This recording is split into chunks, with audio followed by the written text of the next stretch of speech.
Hello दोस्तों, welcome to expert classes by Manju ma'am. मैं Sushma political science की क्लास में आप सभी का स्वागत करती हूँ। आज का हमारा टॉपिक है भारतीय राष्ट्रीय आंदोलन क्रांतिकारियों का योगदान। हम पढ़ रहे हैं अपने जो देश के क्रांतिकारी हैं उनके योगदान के बारे में, उनकी बलिदान, उनकी कुर्बानियों के बारे में हम पढ़ रहे हैं। तो लास्ट क्लास में हमने यही टॉपिक पढ़ा था, यही टॉपिक हमारा था। टॉपिक लंबा है इसलिए हम इसको पार्ट वाइज कंप्लीट करेंगे। फर्स्ट पार्ट में हमने पढ़ा था भारतीय राष्ट्रीय आंदोलन में जो क्रांतिकारियों का योगदान रहा था, और आज सेकंड पार्ट में भी हम यही टॉपिक पढ़ेंगे। फर्स्ट पार्ट में हमने जैसे खुदीराम बोस के योगदान के बारे में पढ़ा था, कैसे उन्होंने 18 साल की उम्र में फांसी को चुना था। 18 साल की उम्र में जब लोग अपना जीवन शुरू करते हैं, लोगों का जीवन आगे बढ़ना होता है, अपने जीवन की लोग नई शुरुआत करते हैं, उस टाइम पे उन्होंने अपने जीवन का अंत किया था। 18 साल की उम्र में उन्होंने फांसी को चुना था। इसे देख करके बंगाल की पूरी जनता और बाकी सभी लोगों से देख करके कि 18 साल का बच्चा कैसे फांसी को चुन सकता है, ये 18 साल का बच्चा, इसके मन में क्रांतिकारी की भावना कैसे उत्पन्न हुई। अपने देश के लिए, अपनी मातृभूमि की रक्षा के लिए इसने अपने प्राण न्यौछावर के। इसको देख करके पूरा बंगाल, पूरा देश हिल उठा था। उसके बाद हम पढ़ेंगे, और हमने लाहौर षड्यंत्र कांड के बारे में लास्ट क्लास में पढ़ लिया है। आज का जो हमारा टॉपिक है, काकोरी कांड के बारे में हम पढ़ेंगे। काकोरी कांड के बारे में पढ़ेंगे और जो अपने इंपॉर्टेंट टॉपिक्स है उसके बारे में आज हम कवर करेंगे। देखिए, जैसे आज का है हमारा टॉपिक काकोरी कांड के बारे में हम पढ़ते हैं। काकोरी कांड यानी राम प्रसाद बिस्मिल द्वारा शंखनाद। राम प्रसाद बिस्मिल ने काकोरी कांड में अपनी अहम भूमिका निभाई थी, उसके बारे में अच्छे से समझते हैं। देखिए, फरवरी 1920 में जेल से रिहा होने के पश्चात, यानी ये जेल में बंद थे, तो 1920 में, फरवरी के महीने में 1920 में जब ये जेल से बाहर आते हैं, जेल से बाहर होने के पश्चात सचिंद्र ने भारत के समस्त क्रांतिकारी दलों को संगठित कर हिंदुस्तान प्रजातांत्रिक संघ की स्थापना की। यानी जब ये जेल से रिहा होते हैं उसके बाद ये चुपचाप नहीं बैठते, अपने देश के लिए उन्हें कुछ करना है। जितने भी क्रांतिकारी रहते उन्हें चाहे कितनी ही बार अंग्रेज पकड़ ले, उन्हें कोई भी सज़ा दे दे, लेकिन जब उनकी सज़ा पूरी हो जाती या अंग्रेज उन्हें छोड़ देते थे, जब उनकी सज़ा पूरी हो जाती थी, तो फिर से अपने देश की रक्षा के लिए कोई नया आंदोलन स्टार्ट करने की सोचते थे। तो ऐसे इन्होंने भी क्या किया, जेल से रिहा होने के बाद क्रांतिकारी दलों को इकट्ठा किया और हिंदुस्तान प्रजातांत्रिक संघ की स्थापना की थी। इस क्रांतिकारी दल द्वारा सशस्त्र क्रांति के उद्देश्य से भारी मात्रा में शस्त्र खरीदे गए। यानी इन्होंने जो हिंदुस्तान प्रजातांत्रिक संघ की स्थापना की थी, इसके माध्यम से क्या किया गया था, बहुत सारे शस्त्र को खरीदे गए थे, क्योंकि अंग्रेजों ने ऐसा आर्म्स एक्ट पास कर रखा था जिसके तहत भारतीय अपनी सुरक्षा के लिए हथियार नहीं रख सकते थे। फिर भी इन्होंने देखिए क्या किया, वो संगठन को इकट्ठा किया और अपने देश की क्रांति के लिए अनेकों शस्त्र को खरीदा।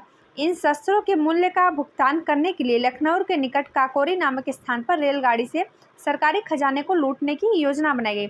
जब शस्त्र खरीदेंगे तो उसके लिए इतने पैसे नहीं थे लोगों के पास, आज का टाइम नहीं है, उस टाइम पे पैसे की बहुत तंगी थी, और अंग्रेज जब हम पर रूल कर रहे थे उस टाइम पे लोगों को खाने कमाने की इतनी दिक्कत होती थी।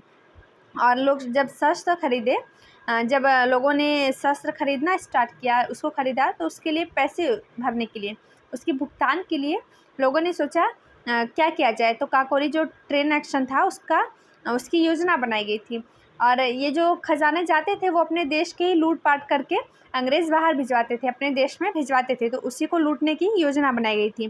पूर्व निर्धारित योजना के अनुसार 9 अगस्त 1925 को रात्रि 8 बजे रेलगाड़ी में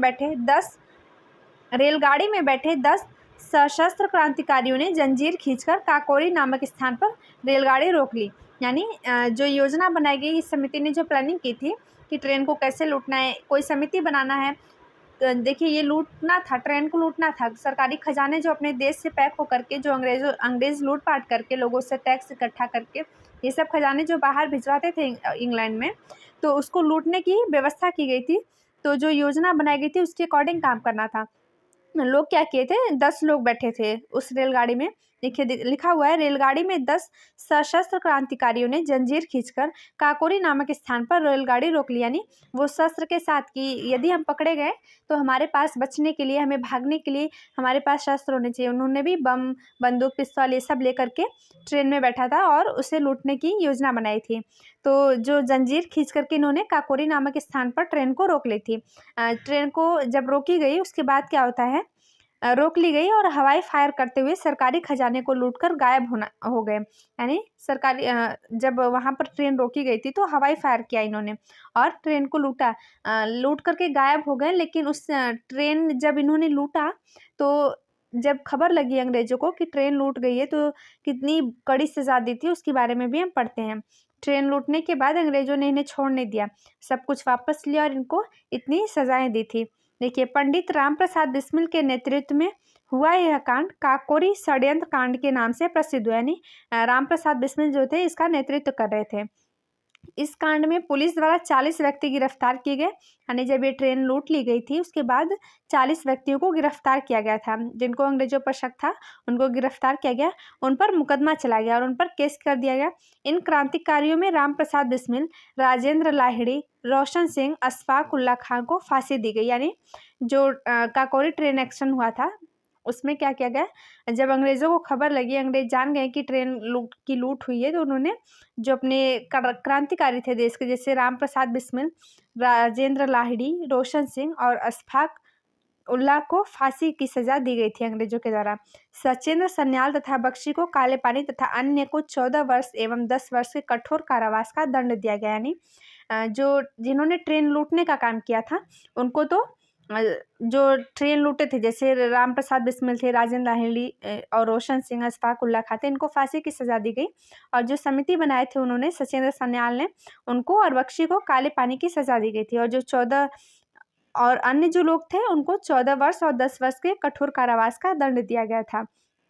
इस प्रकार राम प्रसाद बिस्मिल, राजेंद्र लाहिड़ी, रोशन सिंह आदि महान देशभक्त क्रांतिकारी देशवासियों को क्रांति और बलिदान का संदेश देते हुए फांसी के फंदे पर झूल गए।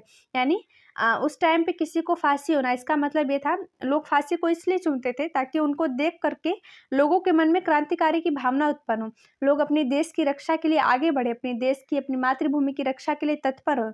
तो उनको देख करके उन्होंने फांसी को चुना। ये देख करके लोगों में ये संदेश पहुँचता है। देखिए, लोग अगर कोई अपने देश के लिए इतनी कुर्बानियाँ करें तो जिनके मन में थोड़ी बहुत भी क्रांतिकारी भावना होती थी वो उग्र हो जाते थे। तो इनका जो संदेश रहा था, इनका पर्पस क्या होता था कि लोग अपने देश की रक्षा के लिए तत्पर हो।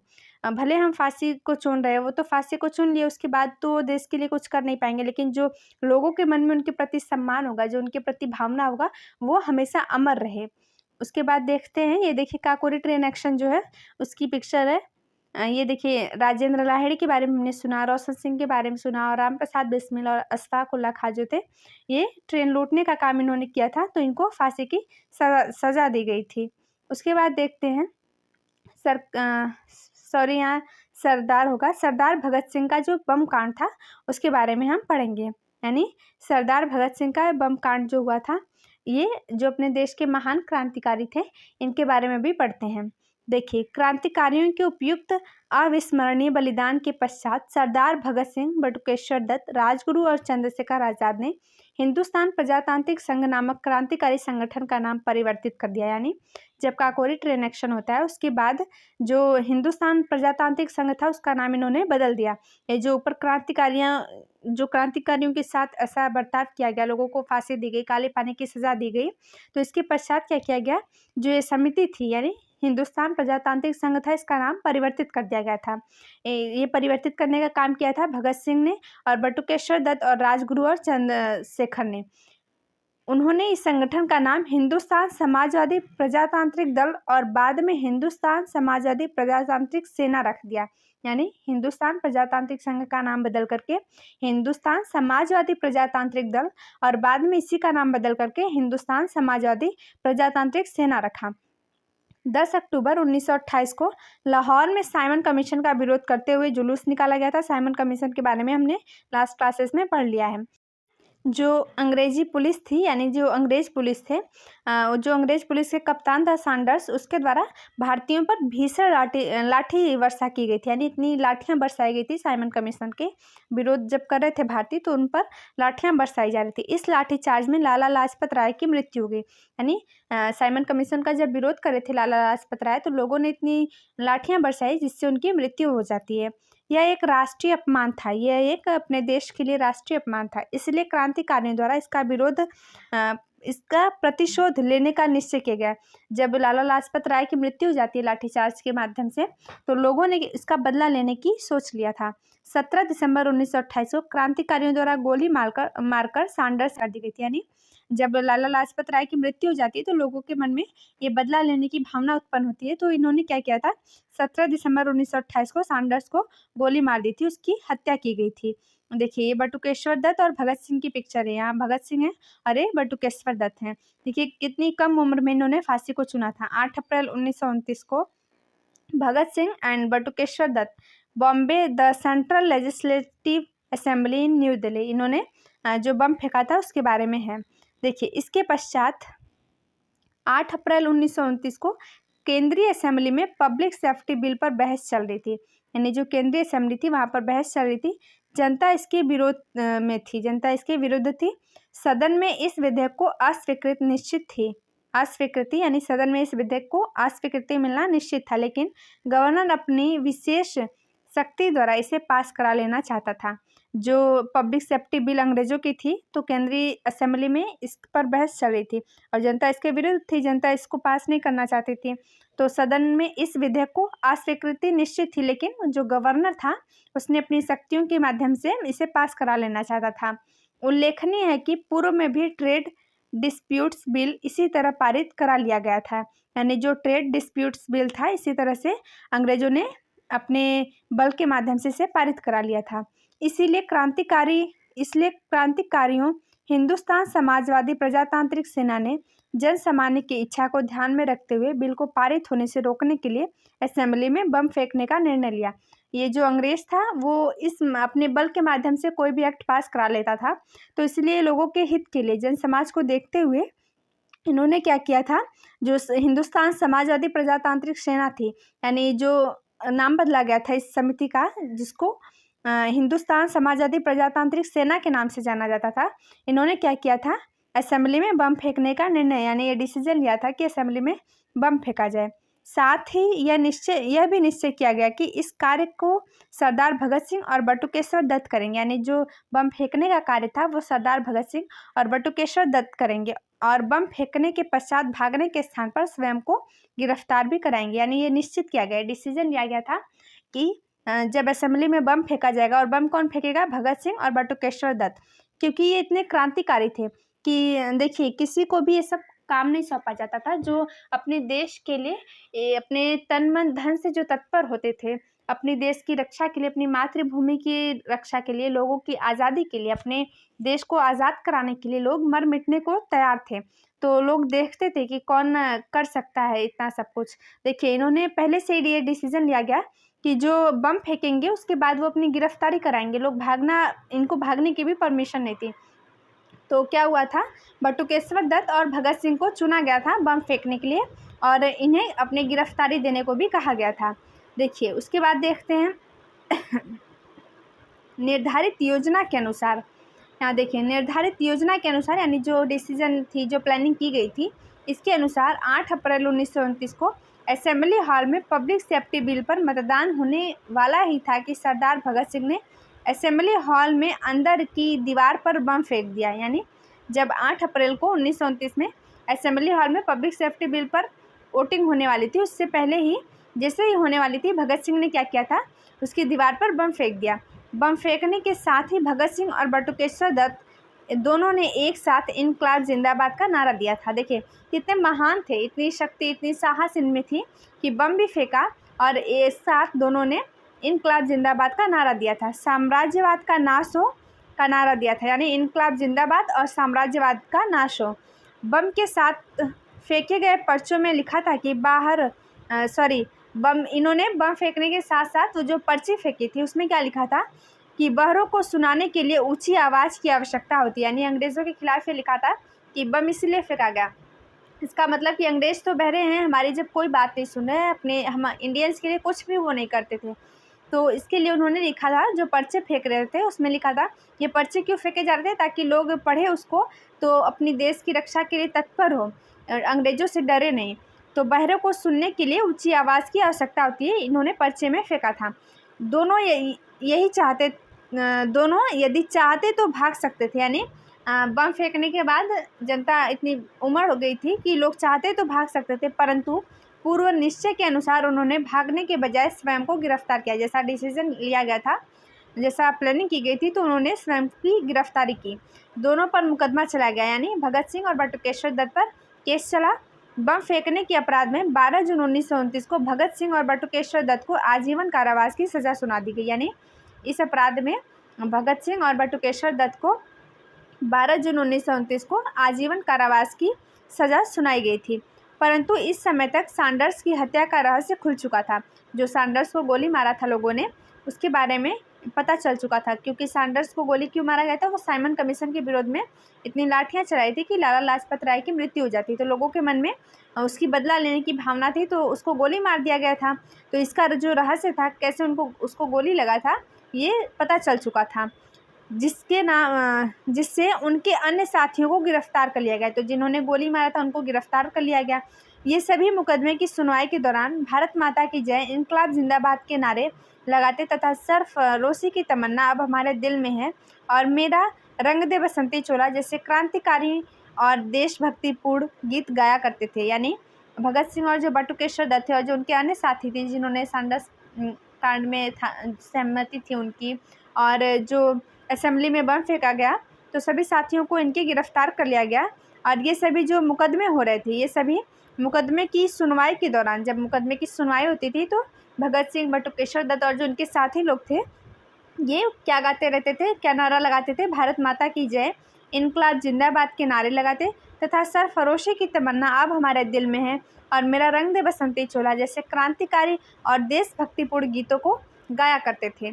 जेल में किए जाने वाले दुर्व्यवहार और अमानवीय स्थिति सुधारने के लिए क्रांतिकारियों ने जेल में ही अनशन प्रारंभ कर दिया। यानी जेल में लोगों के साथ इतना दुर्व्यवहार किया जाता था, इतना अमानवीय व्यवहार किया जाता था, जिसको सुधारने के लिए जो क्रांतिकारी थे, इन्होंने जेल में ही अनशन कर दिया, यानी खाना पीना बंद कर दिया था।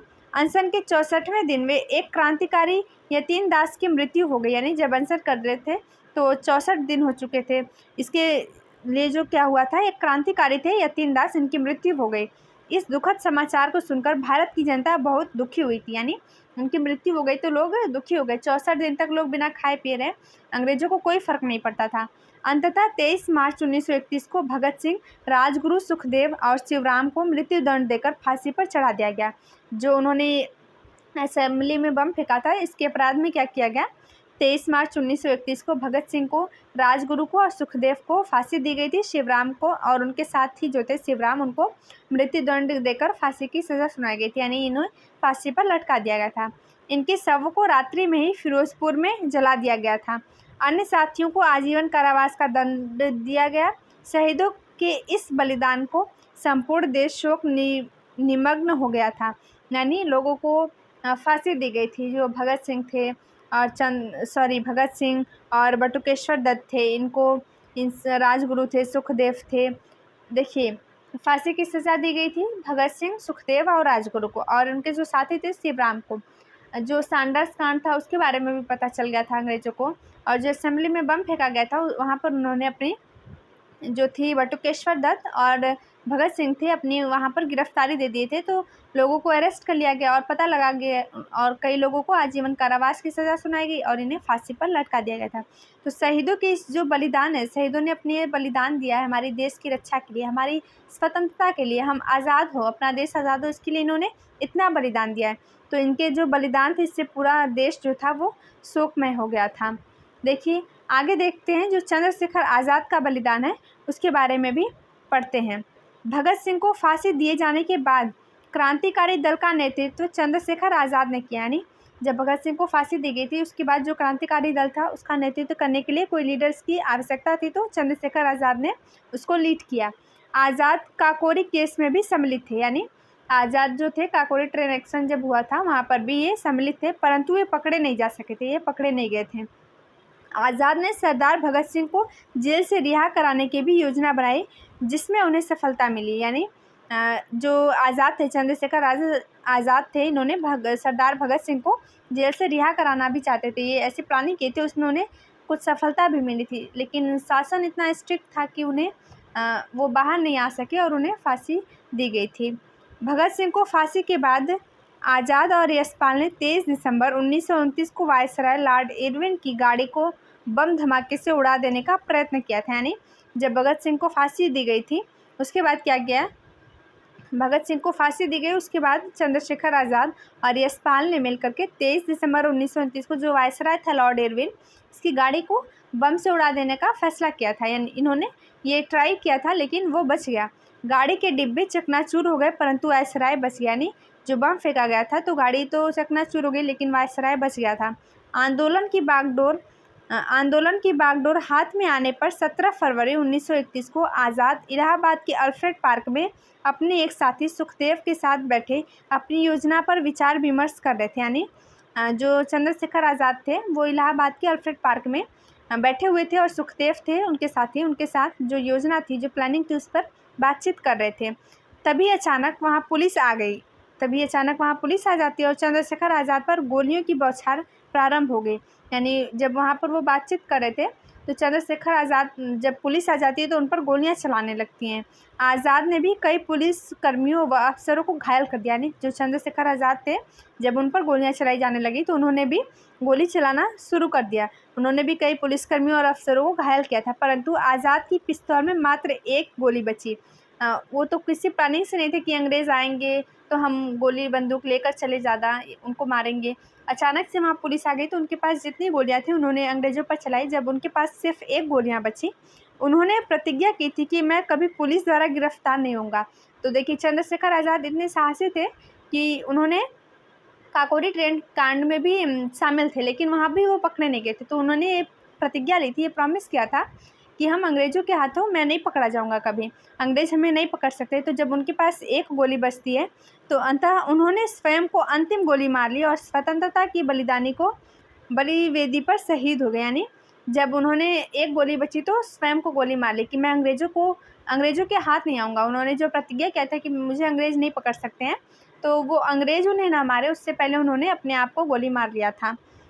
इस प्रकार देश का एक महान क्रांतिकारी, देशभक्त और क्रांतिकारी आंदोलन का शीर्षक नेता स्वतंत्रता की बलिवेदी पर बलिदान हो गया। इस प्रकार से जो देश के महान क्रांतिकारी नेता थे, जो महान क्रांतिकारी थे, ये जो आंदोलन को लीड कर रहे थे, वो अपनी जान की कुर्बानी दे करके, बलिदानी दे करके अपनी मातृभूमि के लिए शहीद हो गए। इसके पश्चात अन्य क्रांतिकारियों यशपाल व सूर्यसेन को गिरफ्तार करके सन 1934 को फांसी दी गई थी और जो इनके सहयोगी थे यशपाल और सूर्यसेन, इनको गिरफ्तार किया गया और इन्हें 1934 में फांसी की सज़ा दी गई थी। परिणाम स्वरूप क्रांतिकारी गतिविधियां कुछ समय तक के लिए थम गई। यानी जो क्रांतिकारी गतिविधियां थी, लोगों के मन में भय हो गया, अंग्रेज़ देखते तो तुरंत गोली मार देते हैं। देखिए चंद्रशेखर आज़ाद को गोली मार दिया, ना कोई प्लानिंग, ना कोई उनसे बहस हुई, ना कोई कांड हुआ था, वो तो पकड़े भी नहीं गए थे, उसके बाद भी उन्होंने उन्हें गोली मार दी थी। तो लोगों के मन में इतना भय हो गया तो लोग क्या हुआ था, इसके परिणाम स्वरूप कुछ समय के लिए जो गतिविधियाँ थी वो थम गई थी, रुक सी गई थी। लोगों के मन में इतना भय हो गया अंग्रेज़ों के प्रति। सुभाष चंद्र बोस और आज़ाद हिंद जो थे, इनके बारे में पढ़ेंगे। जो सुभाष चंद्र बोस थे, इन्होंने कैसे अपने देश के लिए क्या बलिदानी दी थी उसके बारे में देखिए। जो आज़ाद हिंद फौजी की स्थापना इन्होंने की थी, उनका जो नारा था वो था, तुम मुझे खून दो मैं तुम्हें आज़ादी दूंगा। यानी अंग्रेज़ों को कहते थे कि तुम मुझे खून दो और मैं तुम्हें आज़ादी दूंगा। देखिए आज़ादी दूंगा का नारा देने वाले स्वाधीनता के अद्वितीय योद्धा महान क्रांतिकारी सुभाष चंद्र बोस और उनके द्वारा गठित आज़ाद हिंद फौज का उल्लेख किए बिना क्रांतिकारी राष्ट्रवाद का इतिहास अधूरा ही रह जाएगा। यानी जब तक इनके बारे में नहीं पढ़ा जाता है, क्रांतिकारियों में इनका नाम सम्मिलित नहीं किया जाता है, ऐसा लगता है मानो क्रांतिकारियों में कुछ अधूरा ही रह गया हो। ये देखिए सुभाष चंद्र बोस ने आज़ाद हिंद फौज की स्थापना की थी। अपने देश की रक्षा के लिए जितने क्रांतिकारी थे, जो बन सकता था, जितना प्लानिंग करना पड़ता था, वो करते थे। उसके बाद देखिए प्रारंभ से ही क्रांतिकारी विचारधारा के पोषक और 21 वर्ष की आयु में ICS देखिए सुभाष चंद्र बोस जो थे, उन्होंने ICS की परीक्षा पास की थी 21 वर्ष की आयु में ही। इस टाइम पे जो ISPCS होता है, उस टाइम पे ICS कहा जाता था। उसकी परीक्षा इन्होंने पास कर परीक्षा उत्तीर्ण कर लेने के बाद नेता सुभाष चंद्र बोस ने सरकारी सेवा से त्यागपत्र देकर असहयोग आंदोलन में सक्रिय रूप से भाग लिया था। यानी इन्होंने उस टाइम पे एसएस की परीक्षा पास की थी, वो भी 21 वर्ष की आयु में। इनके मन में प्रारंभ से ही क्रांतिकारी की विचारधारा थी, तो उन्होंने उस पद से यानी सरकारी जो सेवा थी उसे त्यागपत्र देकर असहयोग आंदोलन में सक्रिय रहे थे। उनके क्रांतिकारी विचारधारा के कारण ही सन 1929 में उन्हें 6 माह के कठोर कारावास का दंड भी दिया गया था। इनकी जो विचारधारा थी क्रांतिकारी, इसके लिए अंग्रेजों ने इन्हें 6 महीने जेल में रखा था। सुभाष चंद्र बोस की क्रांतिकारी विचारधारा और गतिविधियों के कारण सन 1940 के अंतिम दिनों में ब्रिटिश सरकार उन्हें अपना प्रबल शत्रु मानने लगी थी। यानी जो ब्रिटिश सरकार थी 1940 के अंतिम दिनों में, जब अंतिम दिन आया, सुभाष चंद्र बोस की क्रांतिकारी विचारधारा थी, इसके कारण 1940 के अंतिम दिनों में जो 1940 आया, जब ब्रिटिश सरकार उन्हें क्या मानने लगी थी, अपना प्रबल शत्रु मानने लगी थी। इसलिए सरकार ने उन्हें उनके घर में ही नज़रबंद कर रखा था। परंतु 16 जनवरी 1941 को वो पुलिस को चकमा देकर पठान व वेश में कलकत्ता से बाहर निकल गए। यानी उनके घर में ही कैद कर उन्हें रखा गया था, इतना शासन स्ट्रिक्ट था। तो लेकिन उन्होंने क्या किया, पुलिस को चकमा दे करके 16 जनवरी 1941 को वेश बदल करके पुलिस को चकमा दे करके कलकत्ता से बाहर निकल आए और काबुल, इटली होते हुए जर्मनी पहुँचे। देखिए कितना ये मतलब अंडरग्राउंड रहे, पुलिस को पता न चले। उन्होंने पुलिस को चकमा देकर अपने घर से जो कलकत्ता से ही बाहर निकला और काबुल गए, इटली गए और जर्मनी पहुँचे थे, जहाँ उनकी भेंट हिटलर से हुई थी। जब वो जर्मनी गए तो वहाँ पर उनकी भेंट हिटलर से हुई। हिटलर ने उन्हें प्रत्येक प्रकार की सहायता देने का वचन दिया था। यानी जो हिटलर था वो सुभाष चंद्र बोस को वचन देता है उनकी अनेक प्रकार से सहायता करने की। जो भी भारतीय सैनिक इटली और जर्मनी के हाथ में पड़ गए, उन सभी को एकजुट कर उन्होंने मुक्ति सेना बनाई। यानी जो इटली के और जो जर्मनी के सैनिक थे, उन्होंने उनको एकजुट करके मुक्ति की सेना बनाई थी। इन्हीं दिनों भारत में महान क्रांतिकारी रास बिहारी बोस जापानी बनकर, उसी टाइम पे जो रास बिहारी बोस थे वो जापानी बनकर के जापान में रह रहे थे। जिनको जिस तरीके से बन पड़ता था अपने देश की रक्षा के लिए, वो उस प्रकार के वेश को ग्रहण कर लेते थे। देखिए अब रास बिहारी बोस जापानी बनकर जापान में रह रहे थे। उसके बाद देखिए द्वितीय विश्व युद्ध में जर्मनी का साथ देने के लिए जापान युद्ध में शामिल हुआ, तो इसे उन्होंने अपने लिए एक उपयुक्त अवसर माना। यानी उन्होंने जापान में रह रहे थे जापानी वेश बना करके, और जो द्वितीय विश्व युद्ध हुआ था उसमें उन्होंने जर्मनी का साथ दिया था। इसके लिए उन्होंने अपने आप को ये माना कि हमारे पास एक उपयुक्त अवसर है। इस अवसर का लाभ उठाते हुए उन्होंने 28 मार्च 1942 को टोक्यो के सभी भारतीय नेताओं का सम्मेलन आमंत्रित किया था, जिससे भारतीय स्वतंत्रता लीग की स्थापना की गई और आज़ाद हिंद फौज बनाने की घोषणा की गई थी। ये सुभाष चंद्र बोस की जो योजना थी। इस फौज में 50,000 सिपाही भर्ती हो गए। यानी जो आज़ाद हिंद फौज की स्थापना जब सुभाष चंद्र बोस ने किया तो इसमें 50,000 जो सिपाही थे, देशवासी थे, भर्ती हो गए। सेना के गठन के समय यह प्रस्ताव पारित किया गया कि भारत की स्वतंत्रता के अतिरिक्त अन्य उद्देश्य के लिए आज़ाद हिंद सेना का प्रयोग नहीं किया जाएगा। यानी जो ये समिति बनाई गई, आज़ाद हिंद फौज को बनाया गया, इसको स्थापित किया गया, तो इसमें ये घोषणा की गई थी कि स्वतंत्रता के अतिरिक्त किसी और उद्देश्य से इस सेना में, जो आज़ाद हिंद फौज की सेना है, इसमें प्रयोग नहीं होगा। सिर्फ अपने देश की स्वतंत्रता के लिए इसमें काम किया जाएगा, उसके अतिरिक्त और कोई काम नहीं किया जाएगा। सुभाष चंद्र बोस ने 2 जुलाई 1943 को सिंगापुर में लाखों लोगों के स्वागत का उत्तर देते हुए कहा, जब इन्होंने लाखों लोगों के सामने क्या कहा था, अपने ऐतिहासिक भाषण में कहा था सुभाष चंद्र बोस ने, हमारी लड़ाई प्रत्येक सरकार के साम्राज्यवाद के विरुद्ध है। यानी हमारे लिए वो हर सरकार बुरी है जो साम्राज्यवाद का समर्थक करती है, चाहे वह अंग्रेजी साम्राज्यवाद हो या जापानी, या चाहे वो अंग्रेज साम्राज्यवादी हो या फिर जापानी हो। हमारे लिए जो हमारी लड़ाई है उन सभी साम्राज्यवादियों से है। साथियों, हमारा नारा होना चाहिए दिल्ली चलो। सुभाष चंद्र बोस ने कहा कि जो हमारा नारा होना चाहिए वो दिल्ली चलो का नारा उन्होंने दिया।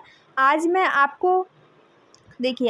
आपको भूख, प्यास, घोर युद्ध और कठिनाइयों के अतिरिक्त और कुछ नहीं दे सकता है। उन्होंने कहा कि आज मैं आपको क्या दे सकता हूँ, कुछ भी नहीं दे सकता हूँ। आप भूखे रहेंगे, प्यासे रहेंगे और घोर युद्ध रहेगी, कठिनाइयाँ रहेंगी, यानी उसके अलावा मैं आज आपको कुछ नहीं दे सकता हूँ।